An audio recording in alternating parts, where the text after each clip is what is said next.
Does intermittent fasting increase your risk of heart disease? That's the results of a brand new study coming out of the American Heart Association. Let's take a quick look at this study and what you need to know about it. So this study was presented at one of the meetings of the American Heart Association. The researchers used data from the National Health and Nutrition Examination Survey, also called NHANES, which has been going on since about 1999 to see how nutrition impacts the health of American children and adults. Here they surveyed over 20,000 men and women who'd been followed over the course of about 8 years, and they reported that those who consumed their meals within less than an 8-hour window had about a 91% increased risk of death from cardiovascular disease. And by the way, this increased risk was also seen in people who had heart disease as well as cancer too. Now, for all the hype that this study is getting on various blogs and in the mainstream media, there are some things you need to know about it. Number one, this is the first study to ever show an increased risk of heart disease from intermittent fasting. And as I already pointed out, this is a study that was presented at a convention of the American Heart Association. It was not a randomized, double-blind, placebo-controlled trial, which is the very best kind of study to do. Although admittedly, I will point out that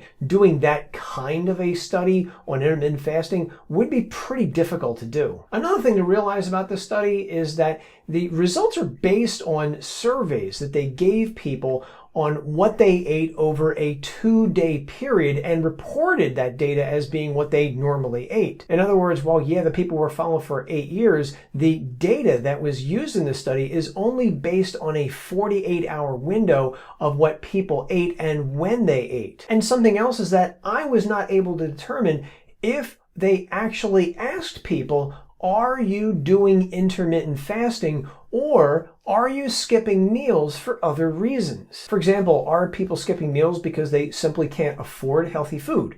We know that not eating enough fruits and vegetables will increase the risk of heart disease. Also, did these people smoke? Smoking can reduce appetite and is very well known to increase the risk of heart disease too. Also, let's consider that there are other studies out there showing that intermittent fasting can help people with weight loss as well as diabetes, which both are known to reduce the risk of heart disease. And then there's this study showing that intermittent fasting was associated with an increase in survival in people who underwent a surgical procedure called cardiac catheterization. So what does this all mean? Number one, despite what some experts and social media influencers might say, we don't fully understand the effects of intermittent fasting yet. I personally do feel that some people take intermittent fasting too far, such as not eating for 24 hours or more. That said, the results of this study are interesting. However, I don't think it's enough proof to stop someone from doing intermittent fasting, especially if you're already seeing positive results like weight loss or improvements in blood sugar or cholesterol levels.